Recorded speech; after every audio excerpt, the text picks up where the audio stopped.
Hello and welcome to the UBI Bros, where we simp for UBI. Maybe it's no September, but we're still Oh. simping for U.B.I. Just thought we could go with this motto because we're young kids, and then I realized does that mean I have a crush on UBI? Which low-key might be true, but yeah. Anyways. Yeah. So I guess as you can see from our backgrounds, we are no longer at home with our parents. We actually have other roommates now. So I guess so I'm currently in Madison right now. I live in the basement. It's the life. I don't have windows. I know based off of my ceiling, you might think I live in the basement, but I'm actually on the 10th floor, so. 10th floor? Whoa. Yeah. And then Rithik, you're in Bloomington right now, right? Yep, I'm Bloomington, 2nd floor. I do have a window, so that's pretty nice. 2nd floor, wow. Okay, so we're just going to start flexing on you. Yeah. Okay, we get it. You guys get vitamin D, okay? There's no need to flex. But no, yeah, I feel like we're in a very unique situation is that most kids, or at least most of my friends, are staying at home because of the pandemic. And because they can take their classes online. But I kind of got screwed over, which might be the same with you guys. I got screwed over that my lease still existed and all my classes were online. I'm like, I might as well come here and work and pay the rent, I guess. I guess Yeah. it was a choice. What about you guys? Yeah, for me, that was definitely a big thing too. Even I do have some in-person classes, but I literally have one discussion, and then I have a lecture that's optional in person, and I can only go every other lecture. So it's kind of whatever, exactly. It's so weird, but I'm still here anyways because I feel like I'm way more focused when I'm here. When my parents come home from work and they start talking to me, I'm like, I'm in class, we're not doing this right now. But yeah, that's definitely been a huge problem, I know, for a lot of people, especially at the rate we're going. It looks like eventually we will end up going all online anyways. And then you have all these people who signed 6-month or 12-month, I'm in a 12-month lease. So, and I still have to pay it whether I'm here or in Chicago or wherever. Yeah, you might as well take advantage of it. It's the sad truth. Exactly. At least stay focused, having your own space and stuff like that away from other distractions. Yeah. And the Rithik? Yeah, so over the summer, IU sent out our schedules, and we had a thing for a lease where it's okay, do you want to confirm that you're coming here during the school year? At the time, I had 4 or 5 classes in person, so I was yeah, sure, yeah, I'll come sign the lease, paying my rent now. And as we get closer and closer to moving in on campus, it dwindles down to only having 1 class in person. And it's they even gave us the option, yo, you can do this online. So it's kind of dumb in the sense where it's we're paying, since I am paying this rent, I'm just going to come here and make the most out of it. Otherwise, I probably would be staying at home doing this all online. So very similar to both of you. Yeah. And then also another thing that's happening is that this week, we are seeing college towns become hotspot, huge COVID hotspots. Dude, the people in this state are so stupid. Okay, and that's the nicest way I can put it. I don't know if you know this, but in 3 days we got 500 positive cases. 500. That's ridiculous. And you see all these idiots just hanging around in the park, 10, 12 of them all sweating on each other while playing basketball during a pandemic and a global depression. I'm sorry, I'm a little heated about it. I know, because I know in general too, there was a lot of literally, if you just walk down University, there's literally all the bars were packed last night. And just in general, you see on Instagram and stuff like that, people are literally posting bars that are jam packed and stuff like that, with very few people wearing masks and stuff like that. And then too, in front of Gordon, which is the largest dining hall on the southeast side, there's literally people in front of it, playing games, hanging out with each other. Nobody's wearing masks, social distancing and stuff like that. And then too, you literally see on Instagram too and other sources, people are posting stuff in the dorms of everybody just partying and everything. And, the one thing too, I don't think the freshmen realize they have the most to lose from this. So if they get sent home, they get sent home. Like if we go all online, I'm still staying in Madison. They don't have that option, which is just crazy to think about. But Yeah, this whole exactly. level of like, I don't know what you would call it. Would you call it like immaturity or being like naive or just not caring? Because, it does have a pretty high, like, a good majority of healthy young individuals do survive. So do people just not care? Or like why do you guys think that people are kind of just going about their normal lives at this point? I think a big thing is I've heard it a lot. So like people are like, I don't care if I get it. I just don't want to spread it to my parents, or I don't want to spread it to XYZ, but I don't care if I get it. And when you get into college, if it's pretty much just you and like, I guess whoever, right? But you can like choose not to be with others. So they're just like, oh, I don't care if I get it because I'm not spreading it to anyone vulnerable. And then they go about their day. I kid you not, I'll be walking on campus and I'll go to like near the basketball courts or the tennis courts, and there's like 40, 50 people there. Like even like the Indiana University law that was 50 people or less when it got changed to like 15. Like that still defies the first rule. It's like, I don't know, no freshman really cares. And I'm seeing more sophomores, juniors, and seniors take this coronavirus seriously than these freshmen. And I think another thing, if you don't mind me saying, um, so their senior year got cut off, correct? So like they didn't get to get like prom, they didn't get a lot of like their senior activities like senior road trip or whatever. So these guys have been stuck at home. They got probably really sad that a lot of their senior experience hasn't gone away. And then you drop them into like college, like obviously they're just going to abuse that freedom. They're going to abuse that ability that they have had in so long. So I feel like for freshmen, they're really messing it up for a lot of us. Yeah, actually, that's a really good point, Ritik. Like, there's some like they're not completely stupid. There is like some like yearn to have the college experience, right? Yeah. But there's also the concept of delayed gratification, which is you work hard now and you have fun later. And last time I checked, I want my friends and family to be alive in the future, because that's when I'm going to enjoy it. And so that's why I feel like this is a moral pandemic. Like, this is a moral thing. Mm-hmm. I don't know. I'm just so pissed off all the time because of how stupid everyone is. I'm paranoid too. I don't know how I can explain my paranoia. I work and I wear a double mask. I sanitize my hands constantly. The days I have work for 8 hours and my lunch break, I don't take off my mask. I don't drink water. I don't eat food because that's how paranoid I am. And to see that idiots just hanging around without masks and not getting COVID, and then good people getting COVID, it's all messed up. And I don't know. That's the thing about this pandemic. It's like idiots aren't the only ones who are going to get it. It's also good people. Mm-hmm. And so, Yeah. what are you guys' thoughts on this? Actually, I would love to know this. Should they instantly lock down right now? Just like On a national level or like the universities? Hotspot universities. So like University of Alabama, for example. Yeah. I mean, it's hard to say. I feel like the another problem, because like we always want to blame like the freshmen and stuff like that, but I do think the universities do play a role itself. I mean, remember when we were originally sent home, like how many cases were there in the United States? Like a fraction of what we have now. And if it wasn't safe then, why is it safe now? And if you put a bunch of freshmen, in a dorm, and Derton, I don't know if you saw, I don't remember what the rank, like all the other rankings were, but UW-Madison was ranked the best party school in the United States for 2021 now. So, hey, yeah. So you put all these freshmen in a dorm like celery. Like, honestly, what did you expect to happen? Like, what did the universities expect to happen? And I still think they should have some level of accountability in this too. Because at the end of the day, these people are like 18 years old, and you have people who are like 40, 50, 60 years old who are supposed to be mature. The adults in the room that are educating these people should have some level of moral responsibility as well, don't you think? Oh And I yeah. think that also goes straight into kind of a first like talking point we were going to talk about was the Joe Biden versus Trump's plan and everything.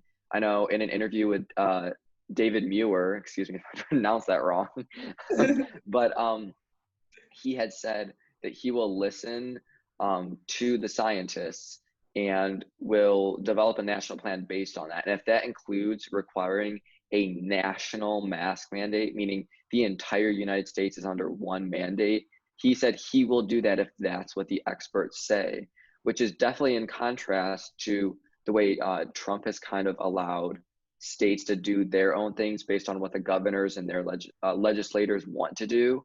So I guess that kind of brings up like a question I have for you guys. Do you think the federal government should be playing a larger role in this pandemic? Or do you think we should continue to allow states to have that freedom? So maybe a state like California versus, Nebraska has different plans. What do you guys think about that? To a certain extent, I agree the federal government should do more, but I guess some part of my bias says like no, because for example, like Illinois did pretty well compared to the rest of the country because we have a competent, like I guess, a group of individuals leading us. But then you have other states who just didn't do anything. Like Iowa is like a hot spot like everywhere. Florida, we don't even want to get started on that. But I feel like the federal government definitely needs to do more. If not by just saying like wear a mask, like they still haven't had like a consensus on anything. They never had a national testing plan. They never had a national mask mandate.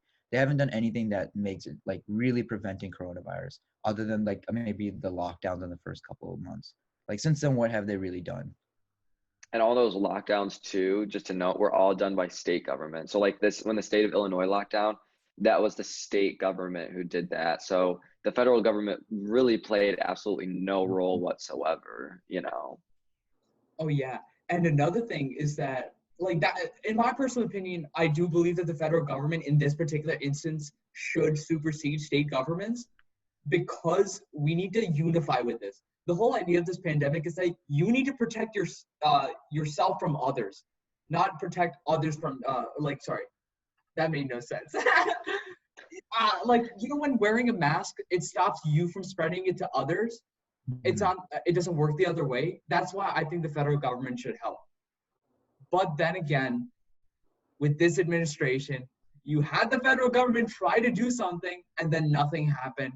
And now almost 200,000 Americans are dead. And that is disgusting. The fact that they still play political games and still let people die. And this is honestly on both sides of the aisle. Like Andrew Cuomo in New York, he's in the pockets of hospital lobbyists, okay? He put all the senior citizens into their communities and they died there. Yeah. Mm-hmm. So don't get me wrong to anybody listening to this. We're not just trying to bias against Republicans. This is just a corporatist thing because they understand they make money when people die, right? And so I hope that whatever administration gets elected, they lose this corporate sense and unify the country in order to stop this pandemic. Because when we leave it to the state Supreme Courts, the state legislatures, they're not going to side with the people. Like a quick example, in Wisconsin, I don't know if you guys know this, but we have a Republican majority in the state legislature and a conservative majority on the Supreme Court. The blue governor put a mask mandate and a stay-at-home order, and the Supreme Court shot it down because it was unconstitutional. And this was back in May. Not even he didn't put a stay-at-home order in June or August. He put it in May, and people shot it down and cases spiked. This is so frustrating. You needed a second to reflect on. It's put your head down. Well.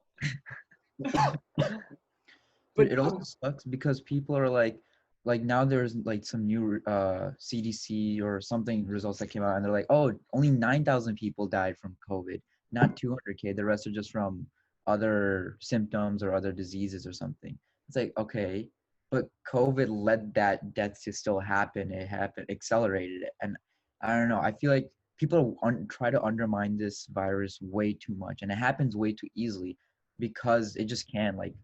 Obviously a virus that has even a 97% kill rate or mortality rate, that's gonna wipe the nation. But those just don't happen. 99.999 is still so bad, but people don't understand that, and it's terrible. I think a big problem too, just as a general rule, is like when we have like when the federal government was doing those press briefings, Yeah. like when President Trump was doing those briefings and stuff like that. Like honestly, he shouldn't have been in charge of those briefings. It literally should have been doctors, the people, that work for the CDC and stuff like that should have been 100% in charge of that. And he should have just been standing there in the background supporting them, but not saying anything. Because then they were giving conflicting information and all these other problems that just spread from that. And that's how the pandemic turned political in the first place. Yeah, keep politics out of the pandemic. Like literally just have like, the CDC or the WHO general, just like let them lead us out of this. Like this really, like it really sucks because like this could have been done by now easily. Really, if we had like had more people wear masks when they left, like this really could have been done. Like if you're an adult, your college student wouldn't have to worry about paying his lease or doing online because he would just be going on like his college. If you're an adult who's working at home, you don't have to worry about whether or not you have to stay at home or if you're gonna lose a job because the pandemic would have been over. It's on everyone and it's hurting and affecting only the people at the bottom, honestly. Because the top of the elite are just going to be able to go buy this pretty easily. But the people who are hurting are the people who are caring the most. Oh yeah, absolutely. Like the thing this pandemic has shown that most Americans did not see is the economic injustices in our country. The fact is, I don't know if you've seen this, they've been like influencer parties where people could get rapid COVID testing before they enter a party. Are you kidding me? What about our essential workers? What about like campus staff? You know, like they should be the ones who should have rapid testing because they're the ones who are taking care of the youth, taking care of the sick, the elderly. But no, money always plays a role. And this is where I'm going to start simping for UBI. Yeah.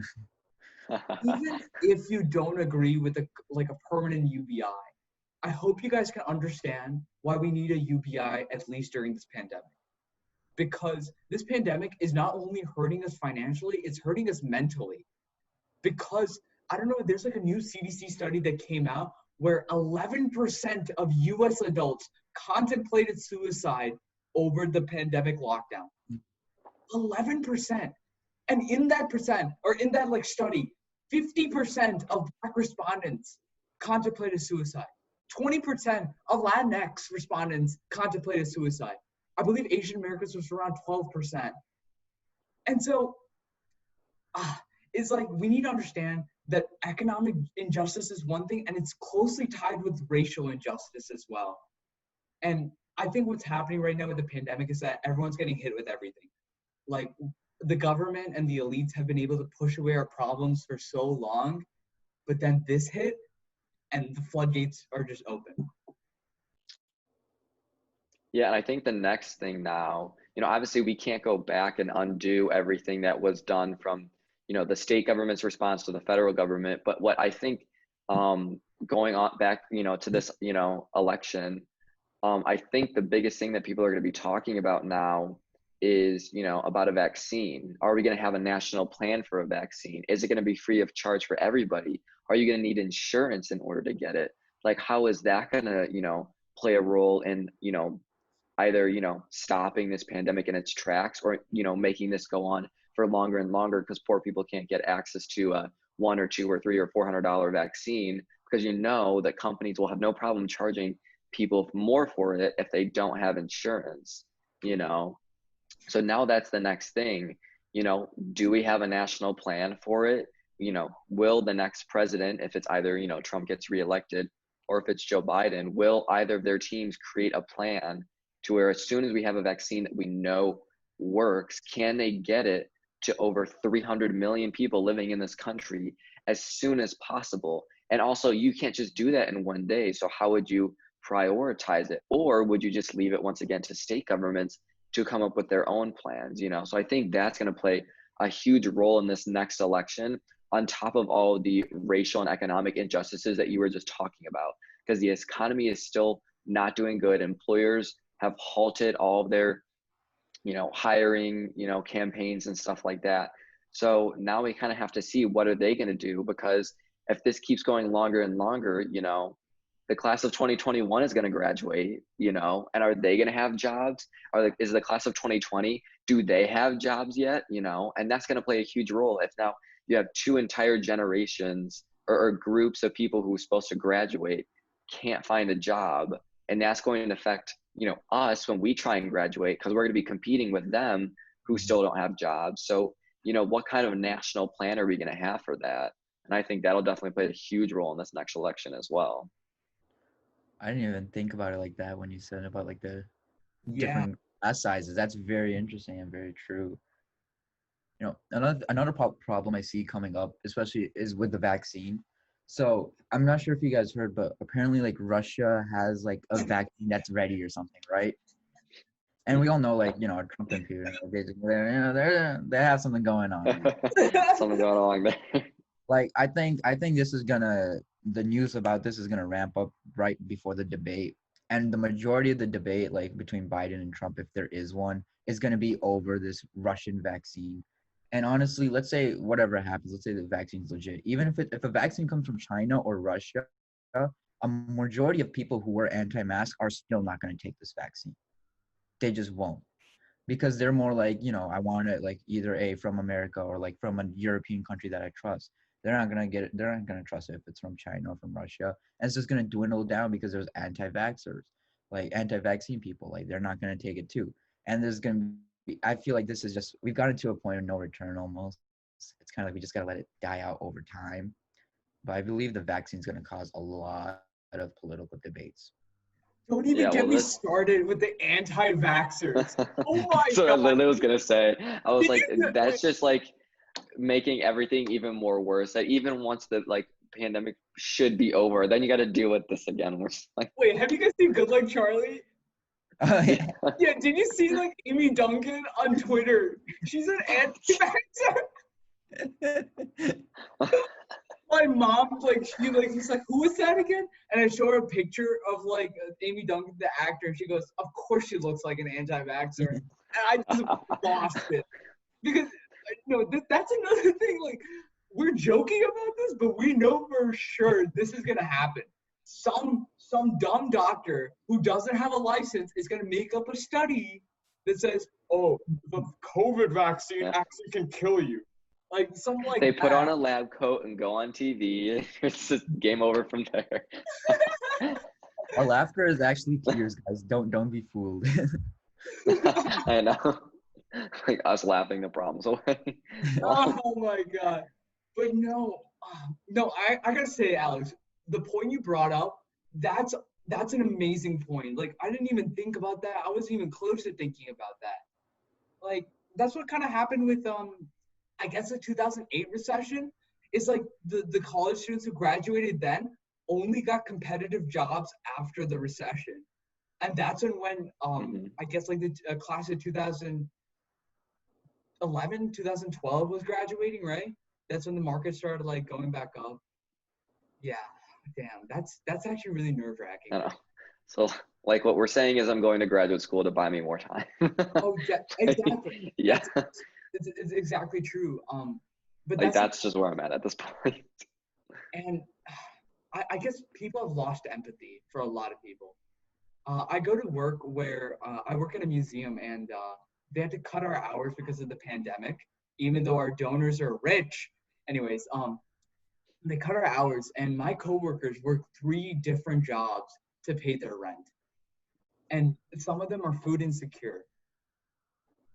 Like, that hurts so much. I'm privileged enough to have my parents being able to support me, but we can't assume that for every single family. They are pulling themselves up by the bootstrap, okay? But at some point, the straps are gonna break, and we need to do something. You call it socialism, you call it communism, but UBI is just empathy, in my opinion. And I think what we should do right now, we should have done in March, is nationalize the payroll of 80% of wages and just hope for the best for 2 months to subside the, I guess, like the new spike, And then let's see what happens. But until then, I think Ritvik is right. We might just have to wait for enough people to die in order for someone to give a crap. That's kind of brutal, but I mean, Wrong? the way you said that, I was like, Once nice wow. That's well, I don't know if you guys heard too. I don't, I was just hearing like a few reports, so I don't know, how accurate their testing is and stuff like that. But I heard they're saying that like India either is looking to be or already is now the new epicenter of that pandemic. So the United States is no longer number one. How disappointing, right? And exactly. But I thought that was interesting too to see now what they end up doing in that regard, because especially like, okay, we're not no longer the necessarily the epicenter, but that doesn't mean we're exactly doing good, you Mhm. know. So now you see other countries, especially a country like India that's very densely populated in its cities, Yeah, how that's going to play a role, because we saw, like New York, LA, and Chicago were definitely hit hard, but relatively speaking, those cities aren't that big when you start comparing them to some of the largest cities in the world, like Shanghai or Mumbai, and other cities around the world that have millions and millions and millions of people. It's insane to see how that's going to play out as well. Yeah, two things actually about that. One, I don't mean to play the identity politics game, but the three places with the most, like the three biggest COVID hotspots in the world are like Brazil, India, and the US, if I'm correct. And there's something very similar between all three, and it's the fact that they're very far right nationalists. And when I thought nationalism was all about your country first, and they're not caring about their country right now. So that's one thing. Two, India is I knew the second, just because I'm from India, like I knew the second like coronavirus was gonna hit, like it was game over for India. Like India is one of those countries that is just way too overpopulated. And unlike China, which has like these like China's very structured in the sense where everyone has like their own house, or mostly I would say. In India, there's more people like living in the streets in certain cities than there are people who have like homes, and it's very sad because like there's like 6, 7 people living in like a small little hut. My parents or my grandparents, they have I think 9 people in like a 3, 4 bedroom place. It's very very screwed, and it's like the 20th most populated city or populated density, whatever the word is, um, ever. It's like crazy. It's the U.S. should not be proud of by any means because our population density is so low compared to so many other countries that are just killing it. While countries like India, like there's no excuse for it, but it's understandable to a certain extent because they don't have the infrastructure. They have way too many people. They're still like a third world developing country in a sense, while the U.S. is like number one. Like we should be like killing it. So yeah. I think that's a big thing too. Like you were saying, like when you look at how big the United States is relative to what our population is, like we should not have a problem. We're the Mhm. richest country in the world. We should not have a problem. Countries like the United States, well, yeah, it's relatively speaking, but countries like the United States should be the countries that could handle it very quickly and then be able to support countries like India or Brazil or other nations that are still developing that actually need the help and stuff like that. We also talk about a lot of nations in Africa, they're saying, because they don't really have, very well developed testing and stuff like that. There could be, what they call a silent pandemic Mhm. going on, and that they don't know how many cases they have. And as a result, it just spreads like wildfire. And the only way you can measure it is by the number of people dying because you have no idea. And countries, countries around the world through like the World Health Organization and the United Nations should be giving support to other people, but we know that's just not the case. When even a developed country like the United States can't do something so simple as to put, a mask on that could save so many lives, it's incredible. There's so many weaknesses and problems we have in the United States, I feel, that are all being unveiled by this pandemic all at once, both politically, with our healthcare system, with our economic system, everything. It's crazy. Oh There's no yeah. other way to say it. Another thing this COVID pandemic is doing is bringing out the anti-Asian sentiment so many white Americans have. It's bringing up like straight up like to people's faces. Like I know some stories where international students would come to the dorms and the kids wouldn't let them in. because they thought international students who are Asian are more prone to COVID. Last time I checked, COVID doesn't check your immigration status before, it infects you. Like, last time I checked, a lot of the countries in Eastern Asia, like China, where it literally started, are doing a lot better than we are.